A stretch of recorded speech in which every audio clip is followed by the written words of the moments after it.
దయామయుడైన దేవునికి స్తోత్రములు. ప్రభు నామములో మీకు వందనములు. 2026 ఆగస్టు 4వ తారీఖు ఏర్పరచబడిన దైవవాక్యం అపోస్తల కార్యం 21:8-9 వచనములు.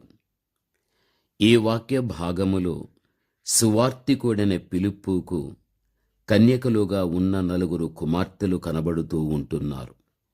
వారు ప్రవచించేవారుగా మనకు కనిపిస్తున్నారు. ఫిలిప్పు ఆది సంఘములో 7 పరిచారకులలో ఒకడు. ఇతను ఇతర 6 పరిచారకుల వలె సమాజానికి ఇష్టమైనవాడు. విశ్వాసముతోనూ పరిశుద్ధాత్మతో కూడా నిండుకొనిన సువార్తికుడు అని అపోస్తల కార్యం 6:5లో చూడగలం. తన భార్య గురించి పరిశుద్ధ గ్రంథంలో వ్రాయబడలేదు, కానీ తన 4 కుమార్తెలు ప్రవచించే వరం గురించి వ్రాయబడి ఉంది. ఈ 4 కుమార్తెలు ఇంత అద్భుతమైన ఆత్మీయ క్రమశిక్షణలో ప్రవచనావరము కలిగి పెరిగారంటే అది వర్ణించలేని దైవకృప. ఆ కుమార్తెల యొక్క ఆత్మీయ ఎదుగుదలకు వారి తల్లి ఎంత కన్నీరు కార్చి ఉంటుందో మనము గ్రహించవలసిన విషయం. ఫిలిప్పు సంఘ కాపరి కాదు, కేవలం పరిచారకుడు మాత్రమే. ఇతడు సంఘ కార్యక్రమాలను చూస్తూ, వాక్యానుసారముగా జీవిస్తూ, సువార్తను ప్రకటిస్తూ తన జీవితాన్ని ఒక పత్రికగా మలుచుకున్నటువంటి వ్యక్తి. పరిశుద్ధ గ్రంథంలో మనము చూడగలిగితే ఫిలిప్పు జీవించి మంచి సువార్తికునిగా, నమ్మకమైన పరిచారకుడుగా పనిచేయగలిగాడు. తన కుమార్తెల ఆత్మీయ జీవితమునకు గొప్ప మార్గదర్శిగా తాను ఉంటున్నాడు. కాబట్టి ఫిలిప్పు తన కుమార్తెలను ప్రవచించే కన్యకులుగా తాను పెంచగలిగాడు. ఈనాడు మన బిడ్డలను ఫిలిప్పు కుమార్తెల వలె చూడనము లేదు అంటే మనకట్టి విశ్వాసం, పరిశుద్ధాత్మ యొక్క నింపుదల, ఆత్మల కొరకు భారం లేదని గ్రహించవచ్చు. ప్రభువు ఆశించే జీవితం మనలో లేకపోతే, మన పిల్లల విషయములో తగిన సమయములో కన్నీరు కార్చకపోతే, మనలో ఉన్న గర్వాన్ని, స్వార్థాన్ని, అసూయను, భేదములను కాల్చివేయకపోతే మన పిల్లల దౌర్భాగ్యపు స్థితికి మనమే కారకులవుతాము అని మనము గ్రహించాలి. 3వ యోహాను పత్రిక 4వ వచన భాగములో మనము చూడగలిగితే, నా పిల్లలు సత్యమును అనుసరించి నడుచుకునుచున్నారని వినుట కంటే నాకు ఎక్కువైన సంతోషము లేదు అని ఈ వాక్య భాగములో చూడగలం. ఈ వాక్యాన్ని ధ్యానిస్తే మన పిల్లలు చదివిన చదువుల కంటే, సంపాదన కంటే, లోక గౌరవము కంటే ఒక సేవకునిగా, విశ్వాసిగా మన పిల్లలు సత్యమును అనుసరిస్తున్నారనే మాట వినుట ఎంత సంతోషము కలిగిస్తుందో. ఎందుకంటే ప్రభువునకు వేరుగా ఉండి మనమేమి చేసినా అది లోకానుసారమైనటువంటిదిగా ఉంటుంది. దానివలన పొందే సంతోషం కొంతకాలమే. మనకు ఎన్ని ఉన్నా క్రీస్తు ప్రభువు మనలో లేకపోతే అంతా తృప్తి లేని జీవితమే, చీకటి కార్యములే.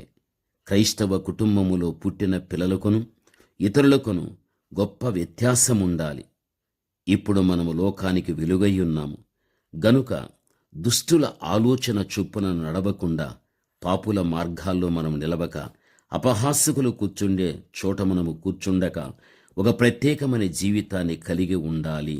సువార్తికుడైనటువంటి ఫిలిప్పు 4 కుమార్తెలు తన కన్యత్వాన్ని కాపాడుకుంటూ ప్రవచించే వరము కలిగి ఉన్నారు అంటే వారు ఎంత జాగ్రత్తగా సత్యమును అనగా యేసుని అనుసరించి నడిచారో మనము గమనించగలం.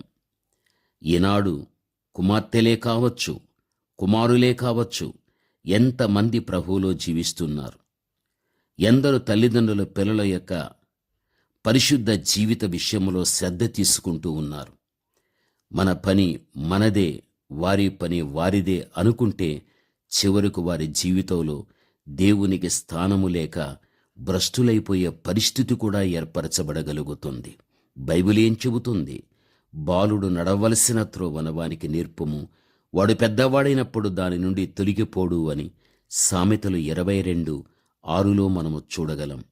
తల్లిదండ్రులు చిన్న పిల్లలను చాలా గారాబంగా పెంచుతారు. వారి చేసే అల్లరి పనులకు మురిసిపోతూ ఉంటారు. వారికి తగు రీతిలో బోధించి మంచి మార్గములో పెట్టవలసిన బాధ్యత తల్లిదండ్రులకు ఉంటుంది. తల్లిదండ్రుల యొక్క ప్రవర్తన పిల్లలపై గొప్ప ప్రభావాన్ని చూపిస్తుంది. మనం మంచి చేస్తే వారు మంచి చేస్తారు, చెడు చేస్తే వారు చెడు చేస్తారు. పిల్లల యొక్క పరిశుద్ధ పవిత్ర జీవితం తండ్రుల యొక్క జీవన విధానంపై ఆధారపడి ఉంటుంది. దేవుడిచ్చిన పిల్లలనే ఈ బహుమానములను ప్రభు మార్గంలో పెంచకపోతే దేవుడు తల్లిదండ్రులను లెక్క అడుగుతాడు అన్న విషయం మరిచిపోకూడదు.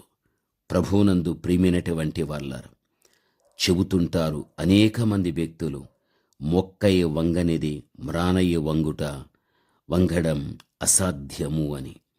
కావున దేవుని యొక్క బిడలైనటువంటి మనం గ్రహించవలసినటువంటి విషయం, కుటుంబ వ్యవస్థలో తల్లివిగా తండ్రివిగా పిల్లల విషయంలో బాధ్యతను వహించి వారిని దేవునికి మహిమార్థకంగా అనేక మంది ప్రజలకు ఆశీర్వాదకరంగా వారు ఉండునట్లు మీలో ఉన్నటువంటి ఆత్మీయత, సమమైన ఆత్మీయతలో వారిని పెంచుకుంటూ ముందుకు వెళ్ళడం దేవుని యొక్క చిత్తమై ఉంటూ ఉన్నది.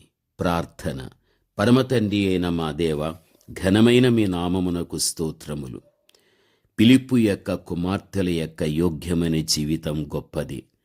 ఈరోజు మీ మాటలు వినుచున్న మీ బిడల యొక్క జీవితములో కూడా అటువంటి జీవితం నాకెందుకు ఉండకూడదు అని కుమారులైన కుమార్తెలైన దేవా, మీ బిడలటువంటి గొప్ప ప్రేరేపణ కలిగి తండ్రి ముందుకు సాగిపోవటానికి కృపద ఇచ్చేయండి. ఈ మాటల చేత బలపడుతూ ఉన్నటువంటి మీ బిడలు ప్రభువా, ఇంకా అనేక మంది వ్యక్తులు ఈ మాటలతో బలపడాలని, అనేక మంది వ్యక్తులకు తండ్రి ఈ వాక్యాన్ని పంచి పెట్టటానికి మీ బిడలను మీరు ప్రేరేపింపచేయమని, మీ ప్రత్యేకమైన దీవెనలు మీ బిడలకు అనుగ్రహించమని యేసు నామములో ప్రార్థిస్తున్నాము తండ్రి. ఆమేన్.